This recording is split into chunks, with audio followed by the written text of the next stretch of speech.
Hola, me llamo Rosa Elena Durán y tengo 69 años. Vivo en la Ciudad de México, en un departamento pequeño de la colonia Narvarte que comparto con 2 gatos que recogí de la calle. Hoy voy a contarles algo que guardé en silencio durante casi 6 años. Una historia sobre lealtad traicionada, sobre secretos de Estado y sobre lo que pasa cuando descubres que tu trabajo nunca fue lo que creías que era. Si alguna vez pensaron que la política es un juego limpio, déjenme decirles desde ahora que se equivocan. Y si alguna vez confiaron ciegamente en alguien solo porque prometió cambiar las cosas, tal vez mi historia les haga pensar 2 veces. Soy licenciada en Administración, nada del otro mundo.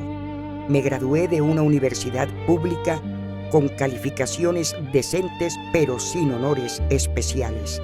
Trabajé durante años en oficinas gubernamentales menores, archivando documentos, organizando agendas, haciendo el trabajo invisible que mantiene funcionando a cualquier institución. Gente como yo somos los que realmente movemos los papeles mientras los de arriba se toman las fotos.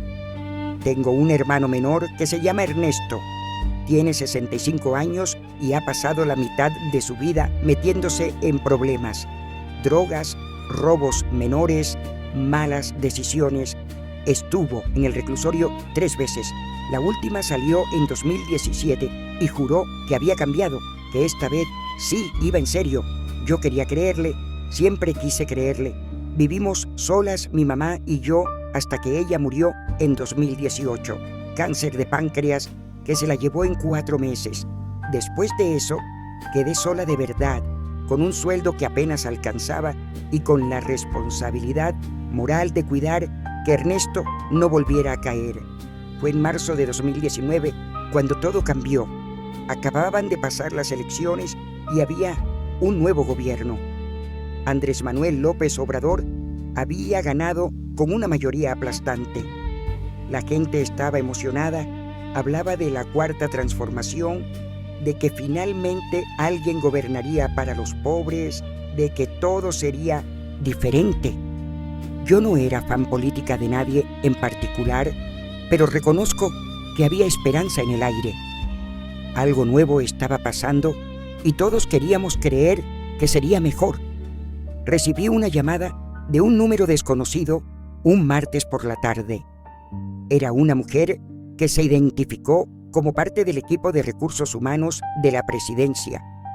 Me dijo que mi nombre había sido recomendado para un puesto administrativo en Palacio Nacional. Buen sueldo, prestaciones completas, estabilidad laboral.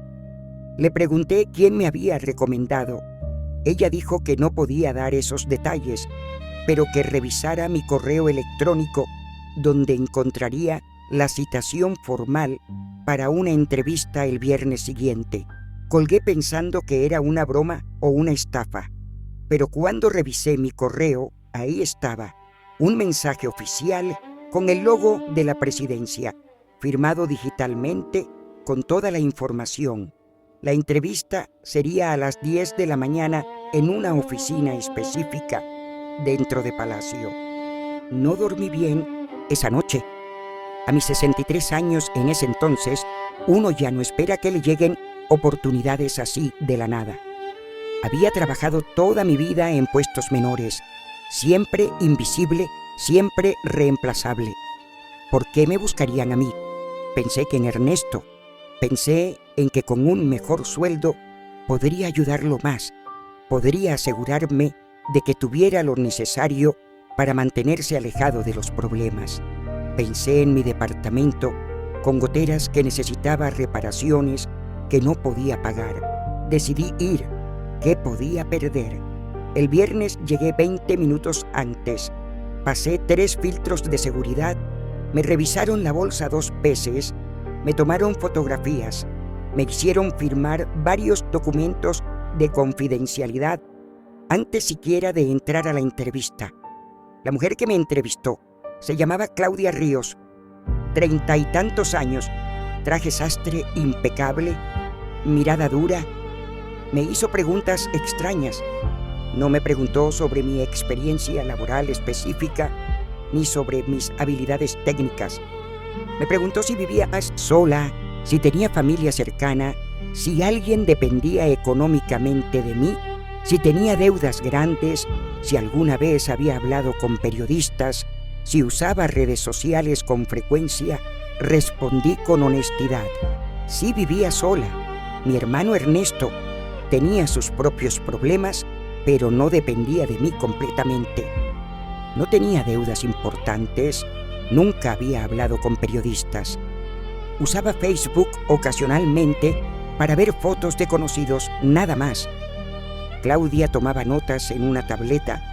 Cuando terminó, me miró directo a los ojos y me dijo algo que debió haberme alertado desde ese momento.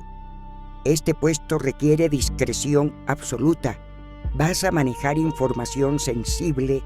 No podrás comentar nada de lo que veas o escuches con nadie. Ni con familia, ni con amigos, ni en confesión. ¿Entiendes? Asentí. Pensé que se refería a documentos administrativos normales, a información financiera del gobierno, cosas así. No tenía idea de lo que realmente significaba. Me ofrecieron el puesto ese mismo día. El salario era el triple de lo que ganaba. Tenía que empezar el lunes siguiente. Firmé tantos papeles que perdí la cuenta. Acuerdos de confidencialidad, cláusulas de penalización si violaba el secreto, autorizaciones para investigaciones de antecedentes. Salí de Palacio Nacional casi flotando. Llamé a Ernesto desde un teléfono público y le conté que había conseguido un trabajo increíble. Me felicitó con esa voz rasposa que tenía desde que fumaba 2 cajetillas diarias. El fin de semana lo pasé nerviosa, emocionada, sin poder creer mi suerte. Me compré 2 blusas nuevas y un par de zapatos cerrados que me parecieron apropiados para trabajar en un lugar tan importante. El lunes llegué a las 7:30 de la mañana. Me asignaron una credencial con mi foto, mi nombre y un código de barras. Me llevaron por pasillos que olían a historia, con techos altísimos y pinturas de próceres que me miraban desde las paredes. Mi oficina era pequeña, sin ventanas, en el tercer piso de un ala que casi nadie transitaba. Había un escritorio con computadora, un archivero metálico de 4 cajones con candado, un teléfono fijo y una silla giratoria que rechinaba cuando te movías. Claudia me explicó mis funciones. Yo recibiría documentos físicos y digitales que debía organizar, archivar y, en algunos casos, transcribir a formatos específicos. Los documentos llegarían en sobres sellados. Yo debía procesar la información, guardar todo en archivos codificados y nunca, bajo ninguna circunstancia, hacer copias o comentar el contenido. Parecía simple, parecía aburrido incluso. Los primeros días fueron exactamente eso. Recibía sobres con documentos sobre presupuestos, minutas de reuniones administrativas, reportes de gastos. Los organizaba por fecha, los archivaba según un sistema de códigos que me habían enseñado, los respaldaba en la computadora con contraseñas que cambiaban cada semana. Era monótono, pero honesto.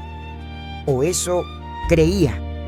Fue en mi segunda semana cuando llegó el primer sobre diferente. Era más grueso que los demás, sellado con cera roja que tenía un sello que no reconocí. Venía con una nota adhesiva que decía «Transcribir completo, archivo especial rojo». Lo abrí con cuidado. Adentro había grabaciones en formato USB y transcripciones parciales escritas a mano con letra nerviosa. Inserté el USB en la computadora. Me puse los audífonos que me habían dado y empecé a escuchar. Era una conversación entre varias personas. No reconocí las voces al principio, pero hablaban de cifras enormes, de transferencias, de los del norte que necesitaban garantías, de mover las piezas antes de que se dieran cuenta. Seguí transcribiendo porque era mi trabajo, pero algo en mi estómago empezó a retorcerse. Una de las voces mencionó un nombre que me hizo detenerme. El jefe está de acuerdo, ya lo habló directamente con él en Palenque. Palenque, López Obrador es de Tabasco. Palenque está en Chiapas, pero es una zona que él visitaba frecuentemente. Retrocedí la grabación y escuché de nuevo. La voz continuaba. Mientras las mañaneras sigan distrayendo a todos, podemos mover lo que necesitemos sin problema. Las mañaneras, las conferencias matutinas del presidente. Me quité los audífonos, las manos me temblaban. Miré alrededor de mi oficina, pequeña y sin ventanas. Miré la puerta cerrada. Miré la computadora, donde la transcripción incompleta brillaba en la pantalla. ¿Qué estaba haciendo? ¿Qué era esto realmente? Respiré hondo. Tal vez estaba malinterpretando. Tal vez era una investigación interna legítima sobre corrupción de gobiernos anteriores. Tal vez estaba sacando las cosas de contexto. Me puse los audífonos de nuevo y continué. La grabación duraba casi 2 horas. Hablaban de empresas fantasma, de contratos inflados para obras públicas, de cómo dispersar los recursos para que no pudieran rastrearse, de periodistas específicos que había que mantener contentos y otros que había que aislar. Mencionaban nombres de funcionarios actuales, nombres que yo veía en las noticias todos los días, nombres de gente que aparecía junto al presidente en eventos oficiales. Terminé la transcripción casi a las 9 de la noche. Nadie había venido a interrumpirme en todo el día. Era como si mi oficina existiera en otra dimensión. Guardé el archivo con el código que me habían indicado. Puse el USB de vuelta en el sobre. Lo sellé y lo metí en el cajón del archivero rojo que me habían asignado. Esa noche no dormí. Me quedé acostada en mi cama mirando el techo, escuchando a los gatos ronronear junto a mí, repitiendo en mi cabeza fragmentos de esas conversaciones. Mover las piezas antes de que se den cuenta. Las mañaneras siguen distrayendo. El jefe está de acuerdo. Al día siguiente llegué a la oficina con un nudo en el estómago. Había decidido que hablaría con Claudia, que le preguntaría directamente qué tipo de información estaba manejando. Pero cuando llegué, había una nota sobre mi escritorio. Excelente trabajo con el archivo especial. Continuarás recibiendo material similar. Tu discreción es vital. CR Claudia Ríos. No hubo oportunidad de preguntar nada. Ella no apareció por mi oficina y yo entendí el mensaje implícito. No hagas preguntas, solo trabaja. Durante las siguientes semanas recibí más sobres rojos, más grabaciones, más conversaciones que no debería estar escuchando. Escuché planificaciones de cómo controlar la narrativa en medios. Escuché discusiones sobre qué gobernadores estatales eran confiables y cuáles había que presionar. Escuché una conversación completa sobre cómo manejar la compra de votos en elecciones locales sin que pareciera obvio. Y en varias de esas grabaciones, aunque nunca directamente, se mencionaba lo que él quiere, lo que él aprobó, lo que él ordenó. Nunca decían su nombre completo en las grabaciones. Siempre era él, el jefe, el señor. Pero yo no era tonta. Sabía de quién hablaban. Empecé a tener pesadillas. Soñaba que entraban a mi oficina y me arrestaban. Soñaba que me hacían desaparecer. Soñaba que Ernesto aparecía muerto y era mi culpa por saber demasiado. Bajé 5 kilos en un mes. Dejé de contestar llamadas de conocidos. Me volví paranoica con cada ruido extraño en mi edificio. Fue en junio, 3 meses después de haber empezado. Cuando decidí que tenía que salir de ahí, escribí una carta de renuncia simple. Agradecía la oportunidad, pero por motivos personales necesitaba dejar el puesto. La imprimí y la metí en un sobre. Al día siguiente llegué temprano y fui directo a la oficina de Recursos Humanos. Le entregué el sobre a la misma recepcionista que me había atendido cuando me contrataron. Ella lo tomó sin abrir y me dijo que esperara. 10 minutos después apareció un hombre que nunca había visto. Traje gris, corbata negra, lentes oscuros, que no se quitó a pesar de estar adentro. Me pidió que lo acompañara. Lo seguí por pasillos diferentes a los que conocía. Bajamos por una escalera angosta. Llegamos a una sala pequeña, sin ventanas, con una mesa y 2 sillas. Me indicó que me sentara, cerró la puerta, puso mi carta de renuncia sobre la mesa. ¿Por qué quieres irte?, me preguntó sin preámbulos. Le dije que había aceptado el trabajo pensando que sería algo diferente, que no me sentía cómoda con el tipo de información que estaba manejando. ¿Le has contado a alguien sobre esa información? No, a nadie. ¿Estás segura? Completamente segura. Se quedó en silencio mirándome. Luego sacó una carpeta del portafolio que llevaba. La abrió frente a mí. Dentro había fotografías de Ernesto, fotografías recientes.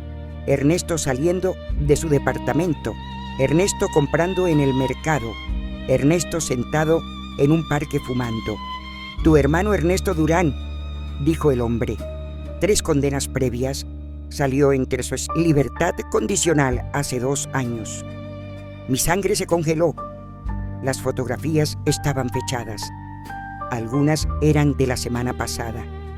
Sería una lástima, continuó el hombre con voz completamente neutra, que tu hermano volviera a meterse en problemas, especialmente problemas que no cometió, pero que parecería que sí. La amenaza no podía ser más clara. ¿Entiendes lo que te estoy diciendo, verdad, Rosa Elena? Asentí. No me salían las palabras. Bien, entonces olvidaremos esta carta de renuncia. Seguirás haciendo tu trabajo excelentemente como hasta ahora. Y tu hermano podrá seguir con su vida tranquila. Hizo una pausa. Pero si hablas, si intentas irte de nuevo, si cometes cualquier error, Ernesto tendrá serios problemas. Y créeme, esta vez no saldrá en 2 años. Esta vez serán 20. ¿Entendido? Entendido. Logré susurrar. Me devolvió la carpeta con las fotos. Guárdalas, para que recuerdes. Me dejó sola en esa sala durante 10 minutos. Cuando finalmente pude salir, mis piernas apenas me sostenían. Regresé a mi oficina, me senté frente a la computadora y entendí que estaba atrapada. No era una empleada, era una prisionera con sueldo. Los meses que siguieron fueron los peores de mi vida. Cada día llegaba a esa oficina sin ventanas y procesaba información que me carcomía por dentro. Escuché grabaciones sobre cómo manipularon las cifras de homicidios para que parecieran menores. Escuché conversaciones sobre acuerdos secretos con el crimen organizado en ciertas zonas a cambio de paz territorial. Escuché planificación de campañas de desprestigio contra periodistas críticos. Escuché una grabación donde discutían cómo manejar un caso de feminicidio que estaba generando protestas. No hablaban de justicia, hablaban de control de daños mediáticos. Cada archivo que transcribía era una puñalada a todo lo que yo había creído sobre ese gobierno. Y lo peor es que no podía hacer nada. Cada vez que pensaba en filtrar algo, en contactar a alguien, pensaba en Ernesto, pensaba en esas fotografías, pensaba en que ellos podían destruir su vida con una simple llamada telefónica. Dejé de ver noticias, dejé de leer periódicos. No soportaba escuchar las conferencias mañaneras donde el presidente hablaba de honestidad y de gobernar para el pueblo, mientras yo sabía lo que realmente pasaba detrás. Empecé a tener ataques de pánico, en el metro, en el supermercado, sin razón aparente. Mi corazón se aceleraba, no podía respirar, sentía que me iba a morir. Fui al médico del Seguro Social, me diagnosticó ansiedad generalizada. Me recetó pastillas que me dejaban atontada, pero al menos me permitían dormir algunas horas. Ernesto notó que algo andaba mal. Me llamaba más seguido. Me preguntaba si estaba enferma, si necesitaba ayuda. Y yo tenía que mentirle, decirle que solo era estrés del trabajo, que estaba bien. Cada mentira me pesaba como piedra. Fue en diciembre de 2019 cuando llegó el archivo que cambió todo. Era un sobre rojo más grande que los anteriores. Dentro había un USB y una nota. Prioridad máxima: transcribir hoy. Entregar cifrado antes de las 20:00. Inserté el USB. La grabación duraba 3 horas y 15 minutos. Empecé a escuchar y desde los primeros minutos supe que esto era diferente. Era una reunión, varias voces que ya reconocía de archivos anteriores. Pero había una voz nueva, más pausada, con acento tabasqueño inconfundible. Era él. Era López Obrador hablando directamente. No estaba dando un discurso público. Estaba en una conversación privada dando instrucciones específicas, aprobando estrategias, ordenando acciones. Escuché cómo avalaba un acuerdo con un grupo del crimen organizado para mantener la paz en Sinaloa a cambio de no intervenir en ciertas rutas. Escuché cómo aprobaba fondos desviados para campañas de aliados políticos. Escuché cómo ordenaba investigar y neutralizar a 3 periodistas específicos que estaban causando problemas. Uno de esos periodistas era una mujer que yo seguía en Twitter. Admiraba su trabajo. 2 meses después, supe que había tenido que salir del país por amenazas. Pausé la grabación. Me quité los audífonos. Vomité en el bote de basura de mi oficina. Lloré. Lloré de rabia, de impotencia, de asco. Durante años había votado por él creyendo que representaba un cambio real. Durante años había defendido su proyecto con amigos y familia. Y ahora estaba escuchando prueba directa de que todo era mentira. Me limpié la cara, respiré hondo y tomé una decisión que me aterró en el momento, pero que sabía que tenía que tomar. Iba a guardar una copia de esa grabación. Era una locura. Me habían advertido 1000 veces. Sabía las consecuencias, pero también sabía que si no hacía algo, si solo seguía siendo cómplice pasiva de todo esto, nunca podría verme al espejo de nuevo. Saqué mi celular personal de la bolsa. Era un teléfono viejo con poca memoria, pero suficiente. Busqué en los cajones de mi escritorio hasta encontrar un cable USB que servía. Conecté mi celular a la computadora mientras la grabación seguía pausada. Copié el archivo.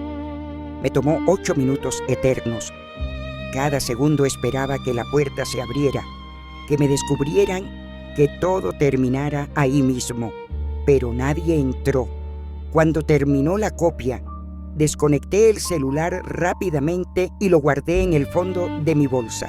Luego continué con mi trabajo normal, transcribiendo la grabación completa como me habían ordenado. Terminé a las 7 de la tarde. Guardé el archivo cifrado. Lo envié por el sistema interno. Puse el USB de vuelta en el sobre sellado y lo archivé. Esperé media hora más en la oficina, actuando como si estuviera revisando pendientes. A las 8 menos cuarto, apagué la computadora, tomé mi bolsa y salí. Los filtros de seguridad de salida eran diferentes a los de entrada. Revisaban bolsas, pero superficialmente. Pasaban un detector de metales, hacían algunas preguntas. Mi celular pasó el detector sin problema. Nadie revisó adentro. Salí de Palacio Nacional con las piernas temblando. Caminé rápido por el centro histórico hasta llegar al metro Zócalo. Me subí al vagón más lleno que encontré y me dejé llevar por la multitud. Solo cuando llegué a mi departamento y cerré la puerta con seguro, me permití revisar el celular. El archivo estaba ahí, 3 horas y 15 minutos de evidencia directa. Me senté en el piso de la sala abrazando el teléfono. Los gatos se acercaron a olisquearme. Uno se subió a mi regazo. ¿Y ahora qué? ¿Qué iba a hacer con esto? No podía ir a la policía. La policía reportaba al gobierno. No podía ir a fiscalías. Todas estaban controladas. No podía ir a medios tradicionales porque muchos estaban comprados o tenían miedo. Y aun si encontraba a alguien dispuesto a publicarlo, me rastrearían, sabrían que fui yo, y Ernesto pagaría el precio. Pasé toda la noche despierta, pensando. Al amanecer había tomado una decisión. Guardaría esa grabación como seguro de vida. No la usaría a menos que no tuviera opción. Pero saber que la tenía, que existía esa evidencia en algún lugar fuera de su control, me daba un poco de poder, un poco de protección. Compré una memoria USB nueva al día siguiente.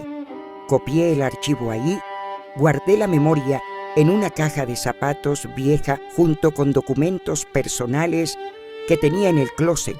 También copié el archivo en un correo electrónico que me envié a mí misma, pero sin abrirlo nunca, solo por si acaso. Los siguientes meses continué trabajando normalmente. Procesaba los archivos que me llegaban, transcribía conversaciones, guardaba secretos de Estado en carpetas codificadas, pero ya no era la misma. Había cruzado una línea, había tomado algo que no debía tener, y eso me hacía vulnerable de una forma nueva. En marzo de 2020 comenzó la pandemia. El mundo entero se detuvo. Las oficinas gubernamentales se vaciaron. Nos mandaron a casa con instrucciones de seguir trabajando remotamente. Me instalaron software especial en mi computadora personal, un programa que encriptaba todo y que me permitía acceder al sistema interno de archivos desde mi departamento. Claudia Ríos me llamó para confirmar que todo funcionaba. Me recordó que las reglas de confidencialidad aplicaban igual desde casa, tal vez más. Ahora que estás trabajando desde donde vives, ten mucho cuidado. No sabemos quién puede estar escuchando. La ironía me dolió. Ellos eran los que escuchaban todo. Trabajar desde casa fue extraño. Por un lado tenía más libertad de movimiento. Por otro, la sensación de vigilancia era peor. Sentía que las paredes tenían oídos. Dejé de usar mi celular para cualquier cosa sensible. Dejé de buscar noticias en mi computadora. Asumía que todo lo que hacía estaba siendo monitoreado. Durante la pandemia, los archivos que me llegaban cambiaron de tema.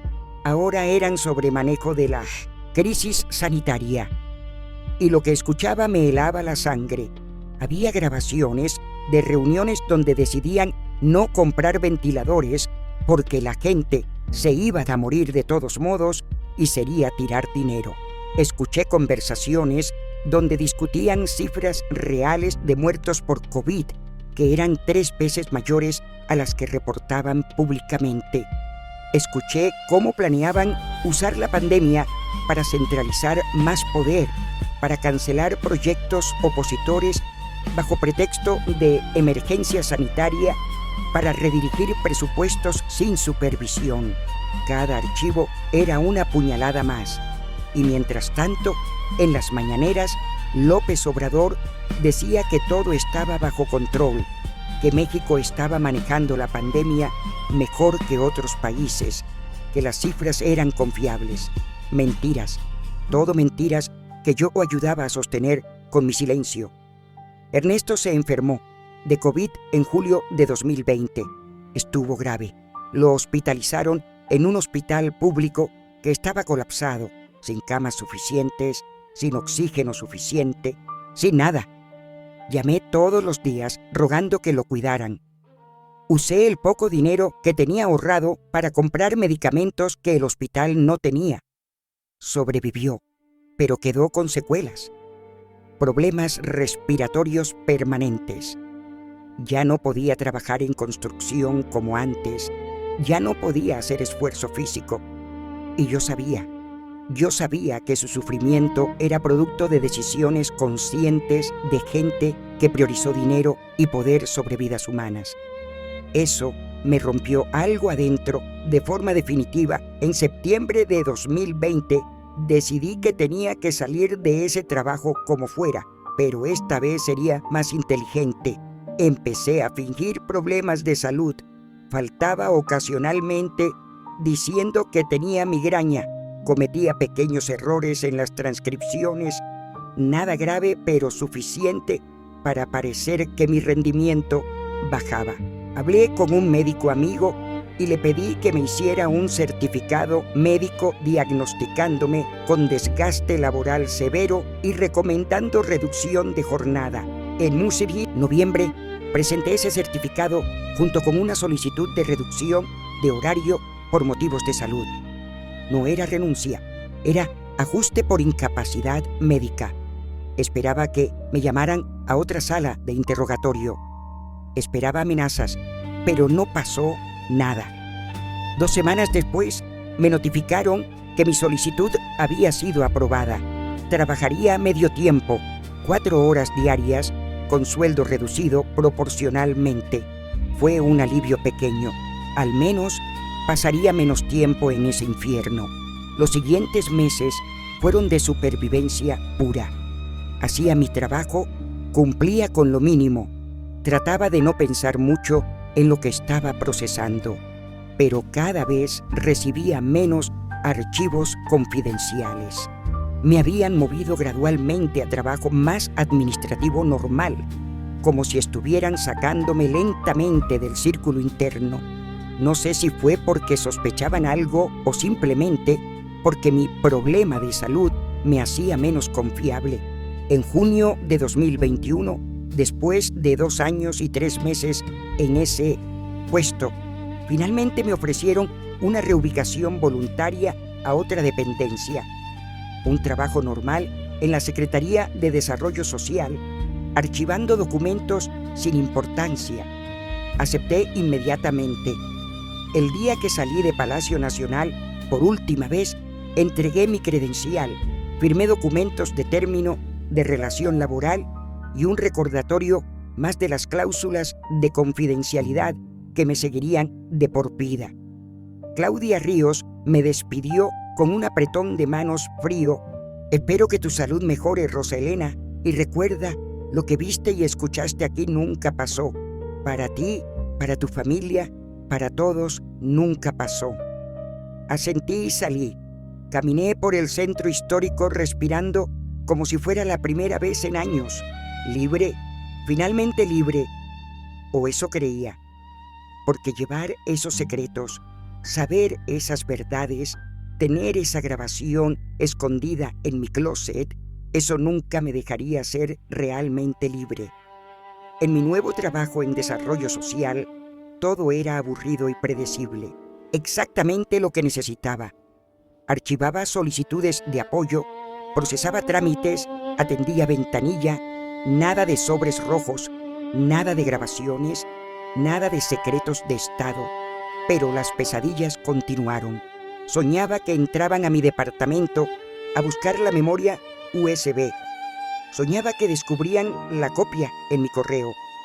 Soñaba que Ernesto pagaba por mis decisiones. Desarrollé insomnio crónico. Las pastillas que me habían recetado ya no funcionaban. Pasaba noches enteras despierta escuchando cada ruido del edificio. Empecé a notar cosas extrañas. Un carro que aparecía seguido en mi calle. Siempre el mismo. Un Tsuru gris viejo estacionado en diferentes lugares, pero siempre con vistas a la entrada de mi edificio. Tal vez era paranoia. Tal vez no. Dejé de usar mi teléfono para cualquier cosa personal. Compré un celular nuevo de prepago solo para llamadas esenciales. El celular donde tenía guardada la grabación original lo apagué completamente y lo escondí en un lugar diferente al de la memoria USB. Nunca en el mismo sitio, nunca donde fuera obvio. Las elecciones de 2021 llegaron y Morena, el partido del presidente, ganó en la mayoría de los estados. La gente seguía creyendo, seguía votando por ellos, y yo sabía cosas que esa gente nunca sabría. Sabía que esas victorias no eran solo por popularidad genuina. En diciembre de 2021, un periodista que yo había escuchado mencionar en las grabaciones apareció muerto. Oficialmente fue un asalto. Le dispararon en la calle, le robaron la cartera y el celular. Pero yo recordaba esa grabación de 2 años atrás donde alguien decía su nombre completo y agregaba «hay que callarlo». Lloré esa noche, lloré por él, por su familia, por todo lo que yo sabía y no podía hacer. Consideré seriamente sacar la grabación, buscar a alguien, filtrarla de alguna forma anónima. Pero cada vez que lo pensaba, veía a Ernesto. Veía las fotografías, recordaba las amenazas y me rendía otra vez. Así pasaron 2022 y 2023. Trabajaba, sobrevivía, cargaba mi peso en silencio. Ernesto mejoró un poco de sus problemas respiratorios. Consiguió trabajo en una tienda de abarrotes, nada pesado, suficiente para mantenerse. Yo seguía sola con mis gatos y mis secretos. Fue en septiembre de 2023 cuando supe que López Obrador no buscaría la reelección. Su periodo terminaba en 2024 y según él, se retiraría a su finca en Palenque. Sentí un alivio enorme. Si él ya no estaba en el poder, tal vez el peligro disminuiría. Tal vez podría respirar. Pero entonces empezaron las campañas para elegir a su sucesor y quedó claro que Claudia Sheinbaum, su candidata elegida, ganaría. Sería la continuación del mismo proyecto, las mismas personas detrás, el mismo sistema. Nada cambiaría realmente. Sheinbaum ganó en junio de 2024 con una mayoría aplastante, la primera mujer presidenta de México. Todo el mundo celebraba, yo me sentía vacía. En septiembre de 2024, López Obrador dejó la presidencia. Hubo ceremonias, discursos emotivos, gente llorando por su salida, y yo sabía que él se iba con secretos enterrados, con crímenes sin pagar, con mentiras que nunca se descubrirían, porque gente como yo, que sabíamos, permanecíamos calladas. Fue en diciembre de 2024, ya con el nuevo gobierno instalado, cuando finalmente tomé la decisión. Tenía 68 años, Ernesto tenía 64 y su salud era frágil. Yo no tenía mucho tiempo útil por delante. Si iba a hacer algo con esa información, tenía que ser pronto, antes de que fuera demasiado tarde, antes de que me muriera llevándome esos secretos a la tumba. Pero tenía que hacerlo de forma que no me rastrearan directamente, de forma que Ernesto estuviera protegido. Pasé semanas planeando, investigando formas de filtrar información de manera anónima, leyendo sobre periodistas independientes que trabajaban fuera de México, que no tenían ataduras con el gobierno. En enero de 2025 encontré a la persona indicada, una periodista mexicana exiliada en España que se especializaba en investigaciones sobre corrupción gubernamental. Había trabajado en México hasta 2022 cuando tuvo que salir del país por amenazas. Desde España seguía publicando investigaciones devastadoras. Le escribí desde un correo electrónico completamente nuevo, creado en una computadora de un café internet, usando una VPN para ocultar mi ubicación. El mensaje fue breve. Le dije que tenía evidencia de audio sobre decisiones del gobierno de López Obrador que implicaban corrupción, acuerdos con el crimen organizado y manipulación de información pública. No di mi nombre. No di detalles de cómo había obtenido el material. Solo pregunté si estaría interesada en recibirlo de forma completamente anónima. Tardó 3 días en responder. Su mensaje fue cauteloso, pero interesado. Me pidió una muestra pequeña, algo que pudiera verificar como auténtico antes de comprometerse. Pasé una semana pensando qué enviar. Finalmente elegí un fragmento de 90 segundos de una conversación sobre cifras manipuladas de homicidios. Nada tan explosivo como la grabación completa, pero suficiente para demostrar que era real. Lo envié a través de un servicio de archivos cifrados que se autodestruían después de ser descargados una vez. Una semana después, recibí su respuesta. Había verificado las voces usando software de análisis. Había contrastado las fechas mencionadas con eventos públicos. Todo coincidía. Quería la grabación completa, pero tenía condiciones. Yo también. Le expliqué que necesitaba garantías absolutas de anonimato, que nadie, bajo ninguna circunstancia, podría rastrear el origen de la filtración hasta mí. Ella aceptó. Me explicó el proceso que usaría. Publicaría la investigación sin mencionar cómo obtuvo el audio. Usaría múltiples fuentes de verificación para demostrar autenticidad sin depender de mí. Pasarían al menos 3 meses entre que yo le enviara el material y que ella lo publicara. Tiempo suficiente para construir una investigación sólida alrededor. En febrero de 2025, usando la misma computadora del café internet y la misma VPN, le envié la grabación completa. 3 horas y 15 minutos de evidencia directa. Después de enviarlo, salí del café y caminé durante horas por la ciudad.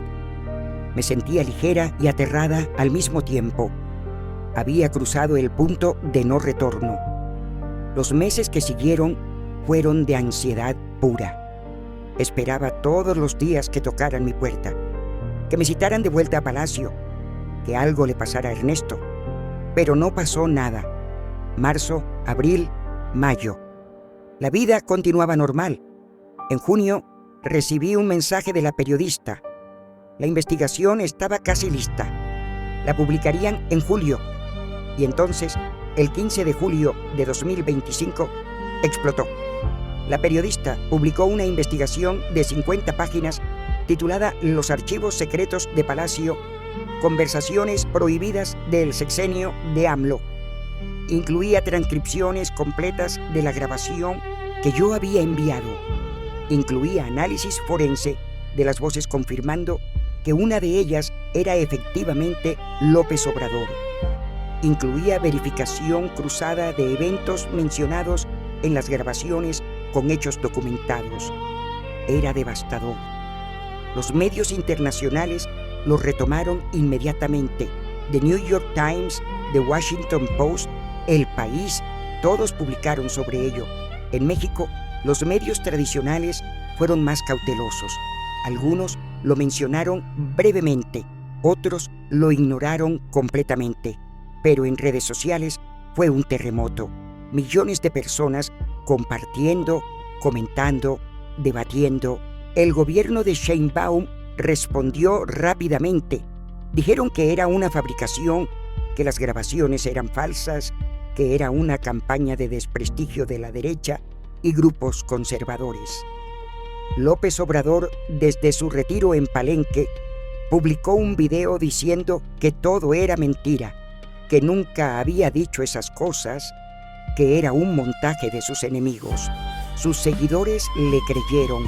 Miles de personas salieron a defenderlo en redes sociales.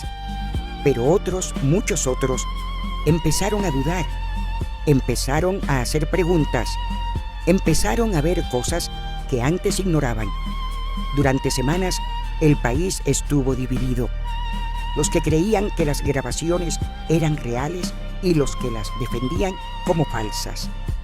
Expertos en audio forense internacionales confirmaron que las grabaciones no mostraban signos de manipulación, que las voces correspondían a las personas identificadas.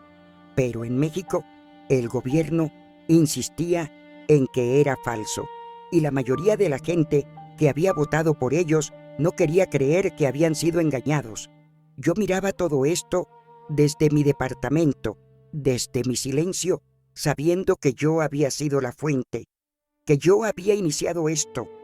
Los días siguientes a la publicación fueron los más aterradores de mi vida. Cada vez que sonaba el teléfono, cada vez que escuchaba pasos en el pasillo, pensaba que venían por mí. Dejé de salir excepto para lo esencial. Le dije a Ernesto que me sentía mal, que prefería quedarme en casa. Él se preocupó, pero no insistió. Revisaba las noticias compulsivamente. Leía cada artículo, cada comentario, cada análisis. La periodista en España recibió amenazas, intentos de hackeo a sus cuentas, campañas de desprestigio diciendo que era pagada por el gobierno estadounidense, que era parte de un complot. Pero ella se mantuvo firme. Publicó más análisis, más verificaciones, más contexto. 2 semanas después de la publicación inicial, 3 periodistas mexicanos más confirmaron haber recibido material similar de fuentes anónimas. Grabaciones diferentes, pero igual de comprometedoras. Yo no había sido la única. Otros empleados, otros testigos, habían guardado evidencia también. Y ahora, viendo que alguien había dado el primer paso, se atrevían a salir. Fue un efecto dominó. Para agosto de 2025 había suficiente evidencia acumulada de múltiples fuentes que hasta los medios más cautelosos en México tuvieron que reconocer que algo real estaba pasando. Hubo protestas, miles de personas saliendo a las calles exigiendo investigaciones formales, exigiendo que López Obrador respondiera directamente. Él se negó. Dijo que no le daría importancia a mentiras fabricadas por conservadores. Pero su imagen estaba dañada. Por primera vez en años, mucha gente que lo había apoyado incondicionalmente empezaba a tener dudas. El gobierno de Sheinbaum se distanció sutilmente. Dejaron de mencionarlo en eventos oficiales. Dejaron de invitarlo a ceremonias. Era claro que lo veían como una carga ahora. En septiembre de 2025, la Fiscalía General anunció que abriría una investigación formal sobre las acusaciones. Nadie creía que fuera real. Todos sabíamos que era teatro político para calmar a la gente. Pero al menos estaba pasando algo.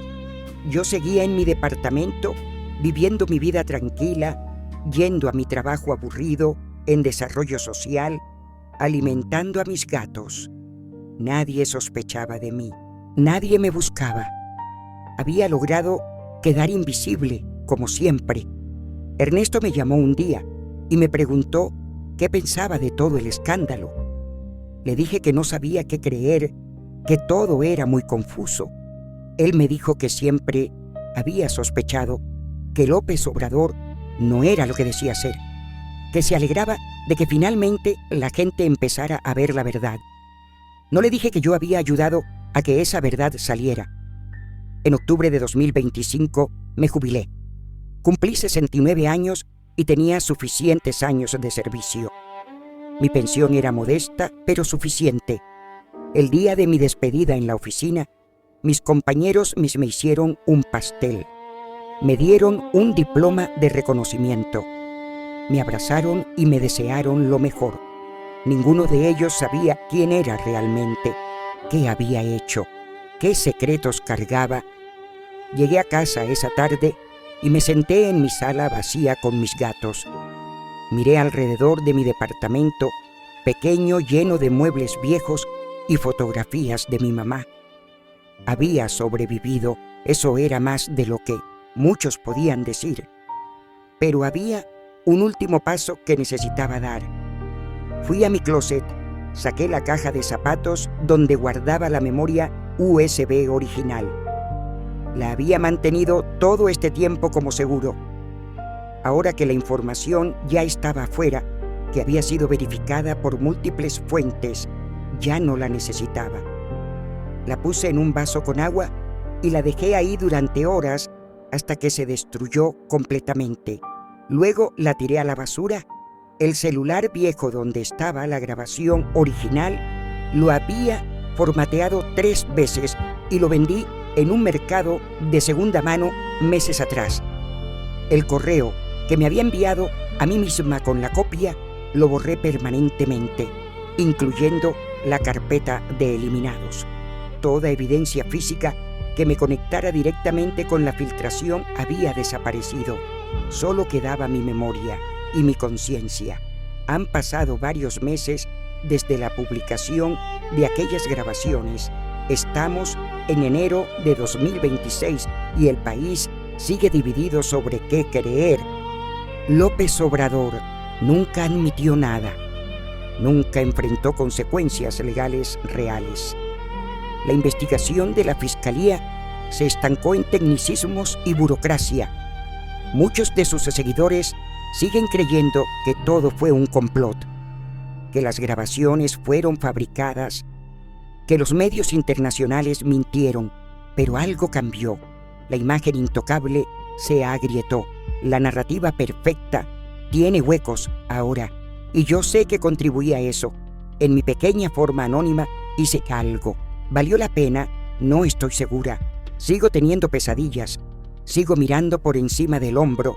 Sigo esperando que un día alguien toque mi puerta y me diga que saben lo que hice. Ernesto sigue vivo. Sigue trabajando en su tienda de abarrotes.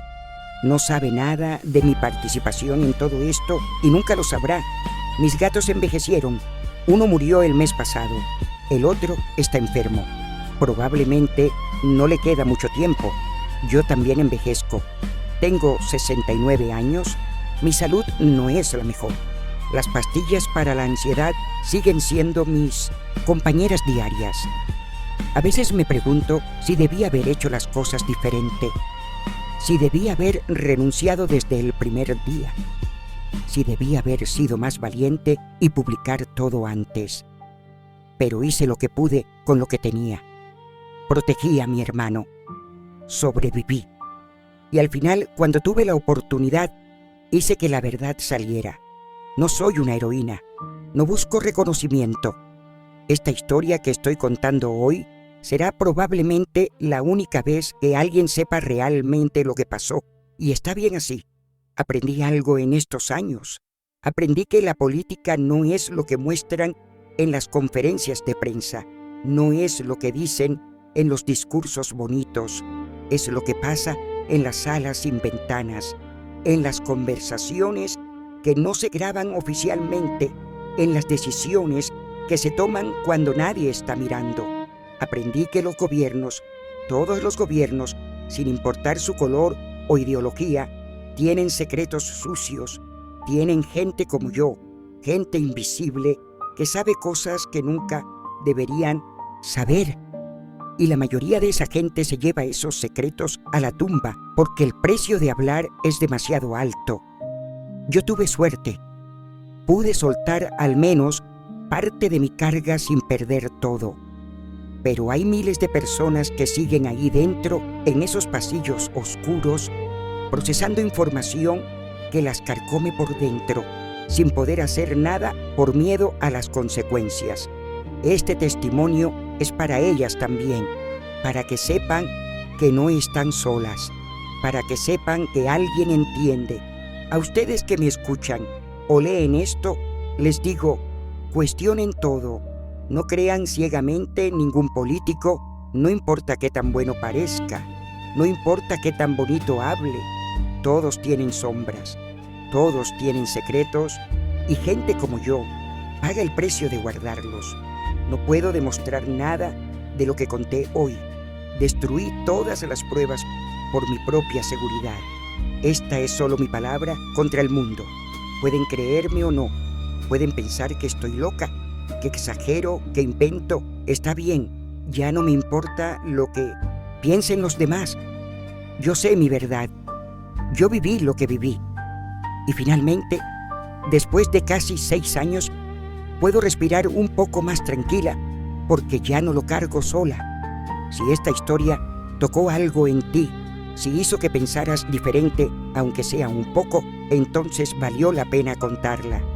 Mi nombre es Rosa Elena Durán. Tengo 69 años.